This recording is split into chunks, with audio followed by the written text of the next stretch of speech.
शुक्लां वरदरं विष्णुं शशिवर्णं चतुर्भुजं प्रसन्नवदनं ध्यायेत् सर्वविघ्नोपशान्तये। व्यासं वसिष्ठनप्तारं शक्तै पौत्रमकल्मषं पराशरात्मजं वन्दे शुकतातं तपोनिधिम्। व्यासाय विष्णुरूपाय व्यासरूपाय विष्णवे नमो वै ब्रह्मनिधये वासिष्ठाय नमो नमः। अविकाराय शुद्धाय नित्याय परमात्मने सदैकरूपरूपाय विष्णवे सर्वजिष्णवे। यस्य स्मरणमात्रेण जन्म संसारबन्धनात् विमुच्यते नमस्तस्मै विष्णवे प्रभविष्णवे। ॐ नमो विष्णवे प्रभविष्णवे। श्रीवैशम्पायन उवाच श्रुत्वा धर्मानशेषेण पावनानि च सर्वशः युधिष्ठिरः शान्तनवं पुनरेवाभ्यभाषत। युधिष्ठिर उवाच किमेकं दैवतं लोके किं वाप्येकं परायणं स्तुवन्तः कं कमर्चन्तः प्राप्नुयुर्मानवा शुभम्। को धर्मः सर्वधर्माणां भवतः परमो मतः किं जपन्मुच्यते जन्तुर्जन्म संसारबन्धनात्। श्रीभीष्म उवाच जगत्प्रभुं देवदेवम् अनन्तं पुरुषोत्तमम् स्तुवन्नामः सहस्रेण पुरुषस्तततोत्थितः तमेव चार्चयन् नित्यं भक्त्या पुरुषम् अव्ययम् ध्यायन् स्तुवन्नमस्यं च यजमानस्तमेव च। अनादिनिधनं विष्णुं सर्वलोकमहेश्वरम् लोकाध्यक्षं स्तुवन्नित्यं सर्वदुःखातिगो भवेत्। ब्रह्मण्यं सर्वधर्मज्ञं लोकानां कीर्तिवर्धनम् लोकनाथं महद्भूतं सर्वभूतभवोद्भवम्। एष मे सर्वधर्माणां धर्मोऽधिकतमो मतः यद्भक्त्या पुण्डरीकाक्षं स्तवैर्वच्चैर्नरः सदा। परमं यो महत्तेजः परमं यो महत्तपः परमं यो महद्ब्रह्म परमं यः परायणम्। पवित्राणां पवित्रं यो मङ्गलानां च मङ्गलम् देवतं देवतानां च भूतानां यो व्ययः पिता यतः सर्वाणि भूतानि भवन्त्यादियुगागमे यस्मिंश्च प्रलयं यान्ति पुनरेव युगक्षये तस्य लोकप्रधानस्य जगन्नाथस्य भूपते विष्णोर्नाम सहस्रं मे शृणु पापभयापहम्। यानि नामानि गौणानि विख्यातानि महात्मनः ऋषिभिः परिगीतानि तानि वक्ष्यामि भूतये। ऋषिर्नाम्नां सहस्रस्य वेदव्यासो महामुनिः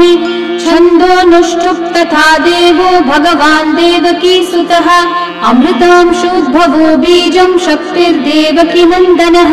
त्रिसामाहृदयं तस्य शान्त्यर्थे विनियुज्यते। विष्णुं जिष्णुं महाविष्णुं प्रभविष्णुं महेश्वरम् अनेकरूपदैत्यान्तं नमामि पुरुषोत्तमम्। अस्य श्रीविष्णोर्दिव्यसहस्रनामस्तोत्रमहामन्त्रस्य श्रीवेदव्यासो भगवान् ऋषिः अनुष्ठुप्-छन्दः श्रीमहाविष्णुः परमात्मा श्रीमन्नारायणो देवता अमृतांशोद्भवो भानुरिति बीजम् देवकी नन्दनसृष्टेति शक्तिः उद्भवक्षोभणो देव इति परमो मन्त्रः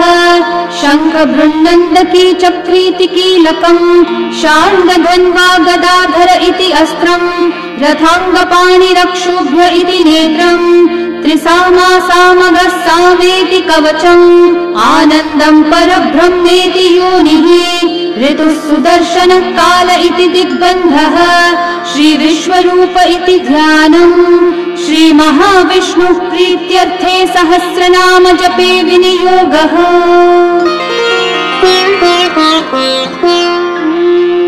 ध्यानम् क्षीरोधन्वत्प्रदेशे शुचिमणिविलसत्सैकते मौक्तिकानां माला क्लृप्तासनस्थस्फटिकमणिनिभैर्मौक्तिकैर्मण्डिताङ्गः शुभ्रैरभ्रैरतभ्रैरुपरि विरचितैर्मुक्तपीयूषवर्षैः आनन्देन पुनीयादरिनलिन गदा शङ्खपाणिर्मुकुन्दः भुस्पादौ यस्य नाभिर्वियदसुरनिलश्चन्द्रसूर्यौ च नेत्रे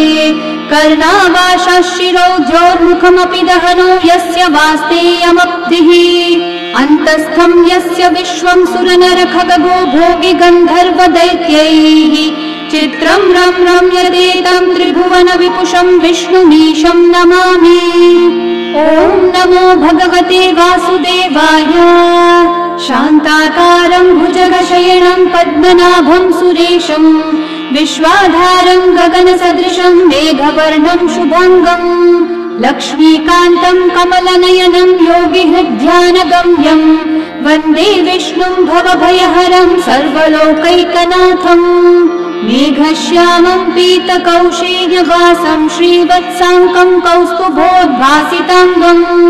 पुण्योपेतं पुण्डरीकायताक्षं विष्णुं वन्दे सर्वलोकैकनाथम्। नमः समस्तभूतानामादिभूताय भूभृते अनेकरूपरूपाय विष्णवे प्रभविष्णवे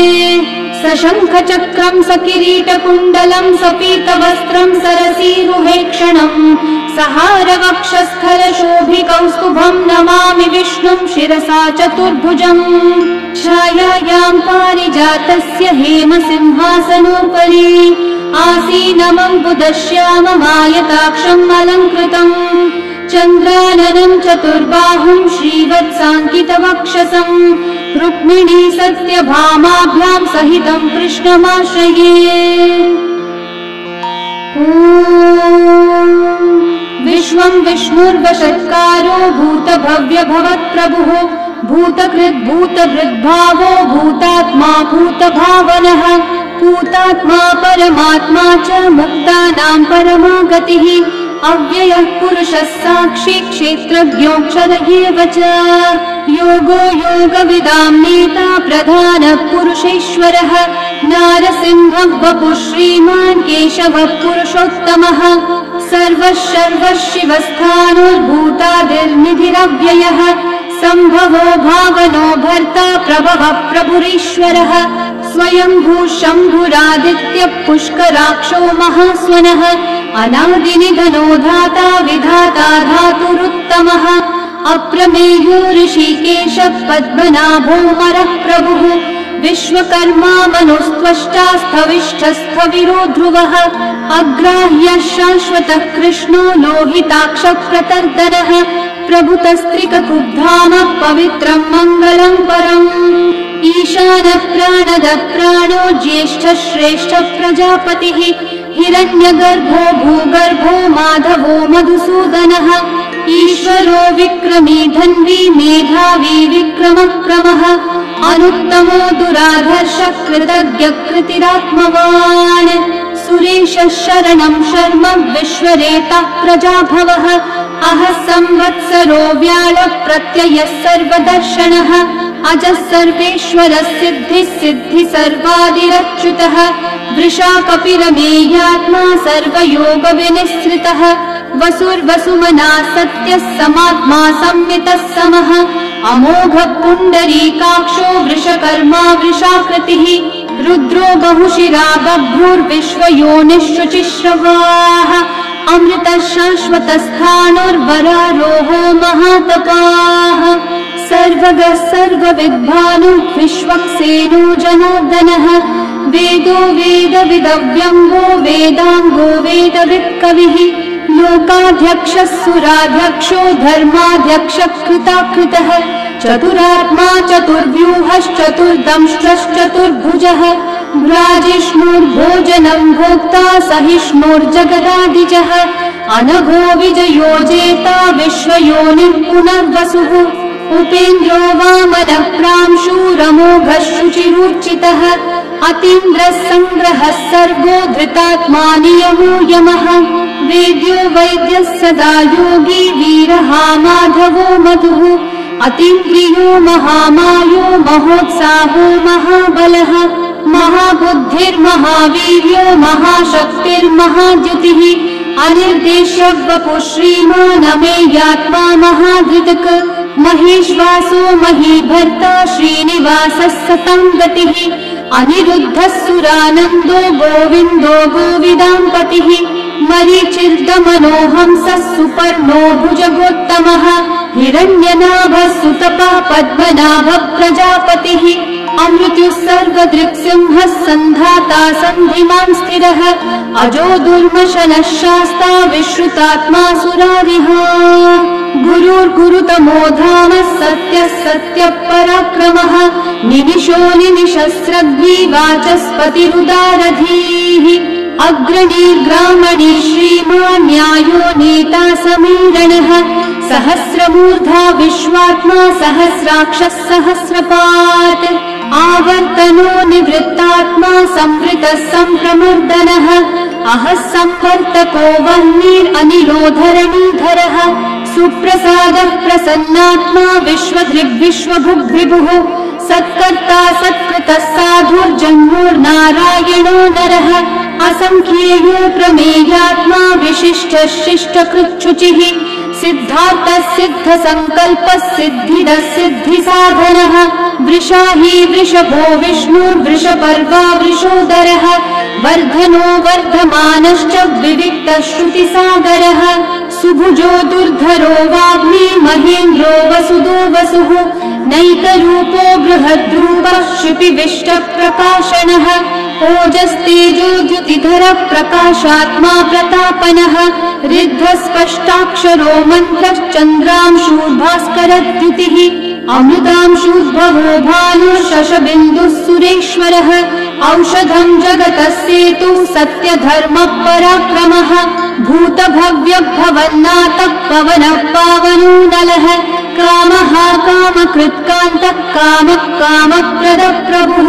युगादिकृद्युगावर्तो नैकमायो महाशनः अदृश्यो व्यक्तरूपश्च सहस्रजिदनन्तजित् इष्टो विशिष्टशिष्टेष्ठः शिखण्डी नहुषो वृषः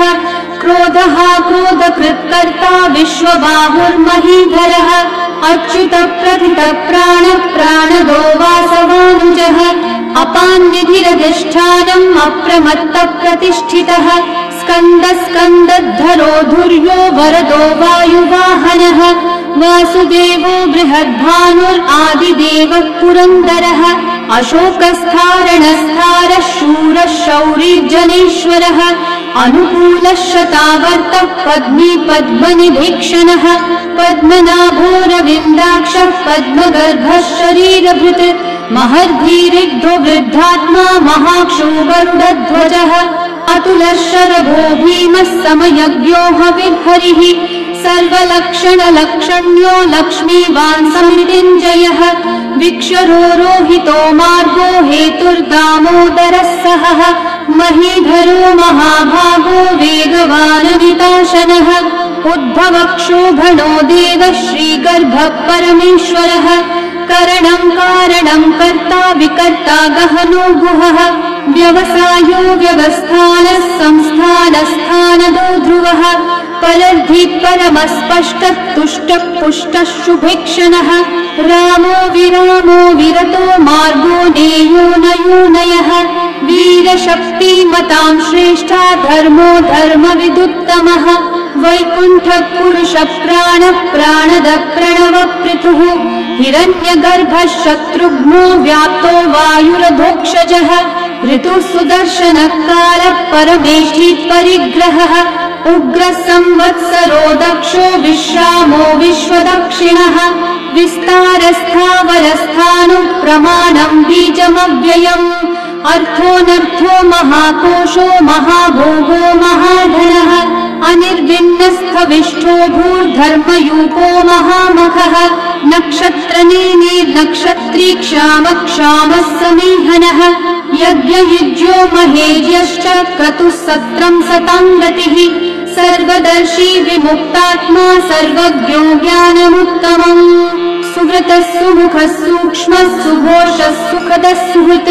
मनोहरो जितक्रोधो वीरबाहुर्विदारणः स्वापनः स्ववशो व्यापी नैकात्मा नैककर्मकृत्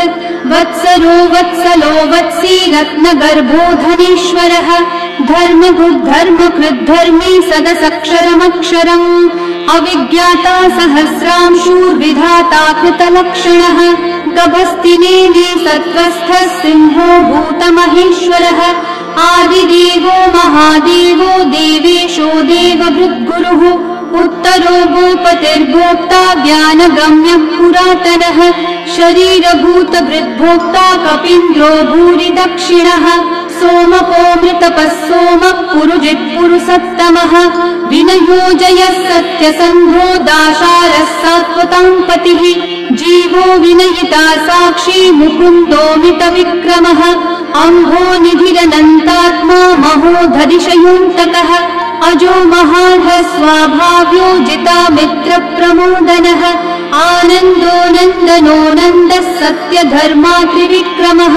महर्षि कपिलाचार्य कृतज्ञो मेदिनीपतिः त्रिपदस्त्रिदशाध्यक्षो महाशृङ्गकृतान्तकृत् महावराह गोविन्दः सुषेणः कनकाङ्गदी गुह्यो गभीरो गहनो गुप्तश्चक्रगदाधरः वेधास्वाम्बोजितः कृष्णो दृढसङ्कर्षणोच्युतः वरुणो वारुणो वृक्षः पुष्कराक्षो महामनाः भगवान् भगहानन्दी वनमाली हलायुधः आदित्यो ज्योतिरादित्यः सहिष्णुर्गतिसत्तमः सुधन्वाखण्ड परशुर्दारुणो द्रविणप्रदः दिवस्पृक् सर्वदृग्व्यासो वाचस्पतिरयो निजः त्रिसामासामगः सामन्निर्वाणम् भेषजम् भिषक् सन्न्यासकृच्छमः शान्तो निष्ठा शान्तिपरायणम् शुभाङ्गः शान्तिदः सृष्टा कुमुदः कुवलेशयः गोहितो गोपतिर्गोप्ता वृषभाक्षो वृषप्रियः अनिवर्ती निवृत्तात्मा संक्षेप्ताक्षेमकृच्छिवः श्रीवत्सवक्षा श्रीवासः श्रीपतिः श्रीमतांवरः श्रीधः श्रीशः श्रीनिवासः श्रीनिधिः श्रीविभावनः श्रीधरः श्रीकरः श्रेयः श्रीमान् लोकत्रयाश्रयः स्वक्षस्वङ्गः शतानन्दो नन्दिर्ज्योतिर्गणेश्वरः विजितात्मा विधेयात्मा सत्कीर्तिश्चिन्न संशयः उदीर्णः सर्वतश्चक्षुरनिशः शाश्वतस्थिरः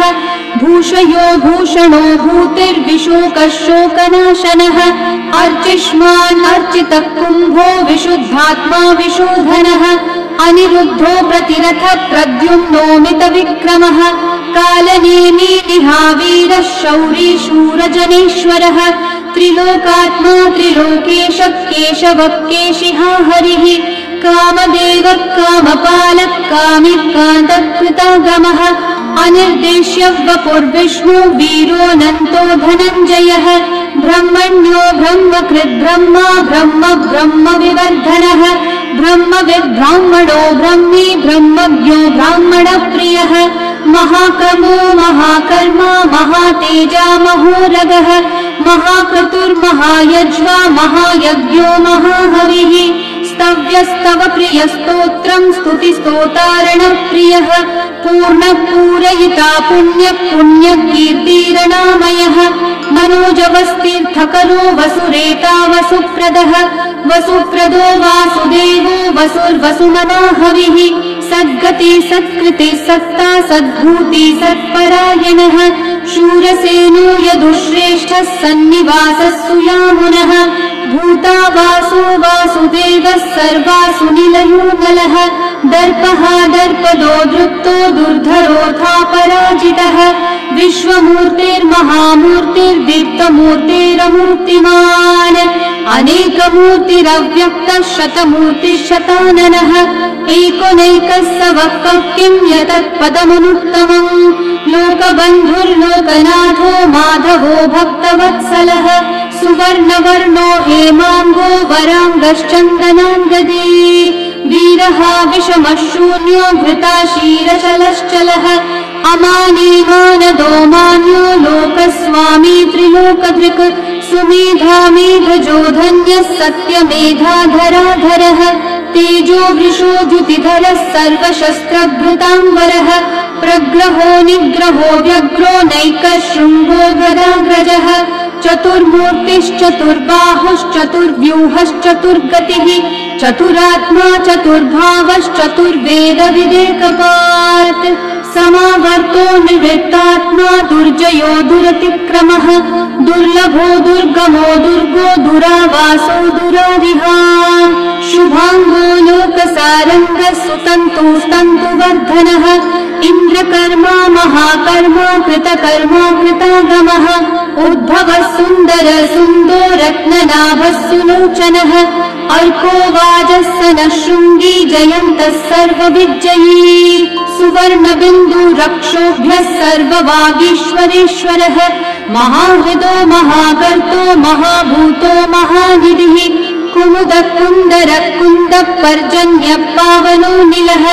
अमृताशो मृतवपुः सर्वज्ञः सर्वतोमुखः सुलभः सुकृतः सिद्धः शत्रुजिच्छत्रुतापनः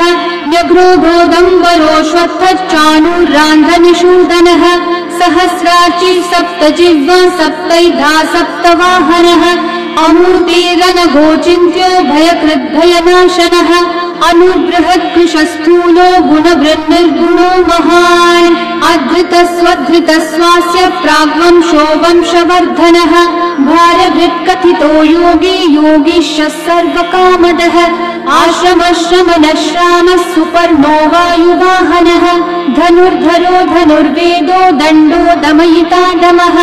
अपराजितः सर्वसहो नियन्ता नियमो यमः सत्त्ववान् सात्विकः सत्यः सत्यधर्मपरायणः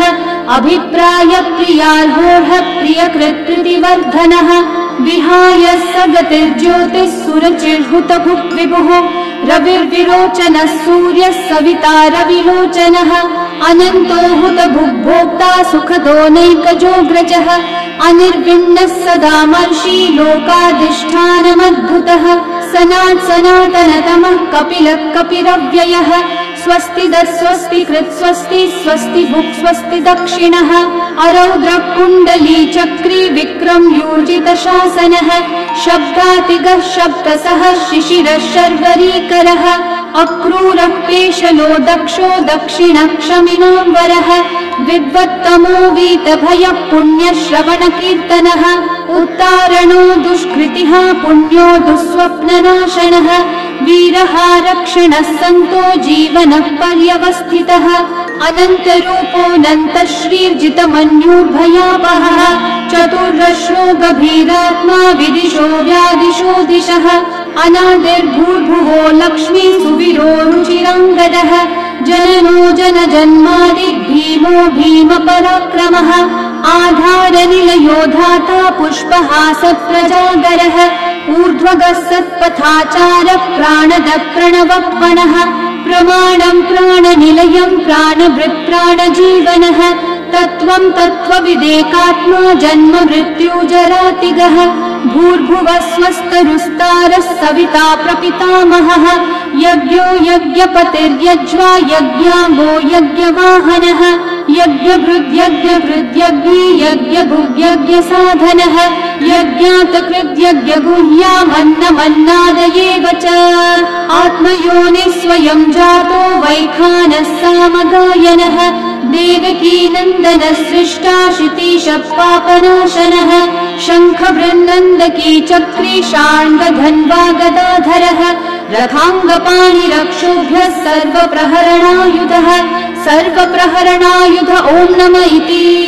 वनमाली गदीशाङ्गी शङ्खी चक्री च नन्दकी श्रीमान्नारायणो विष्णुर्वासुदेवोऽभिरक्षतु वनमाली गदीशाङ्गी शङ्खी चक्री च नन्दकी श्रीमान्नारायणो विष्णुर्वासुदेवोऽभिरक्षतु वनमाली गदीशाङ्गी शङ्खी चक्री च नन्दकी श्रीमान्नारायणो विष्णुर्वासुदेवोऽभिरक्षतु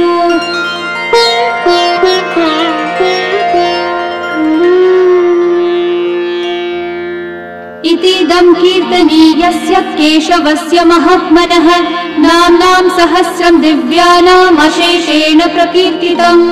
य इदं शृणुयान् नित्यं यश्चापि परिकीर्तयेत् नाशुभं प्राप्नुयात् किञ्चित् सोमुत्रेह च मानवः वेदान्तगो ब्राह्मणः स्यात् क्षत्रियो विजयी भवेत् वैश्यो धन समृद्धः स्यात् शूद्रः सुखमवाप्नुयात् धर्मार्थी प्राप्नुयात् धर्मम् अर्थार्थी चार्थमाप्नुयात् कामानवाप्नुयात् कामी प्रजार्थी चाप्नुयात् प्रजाम् भक्तिमान् यः सदोत्थाय शुचिस्तद्गतमानसः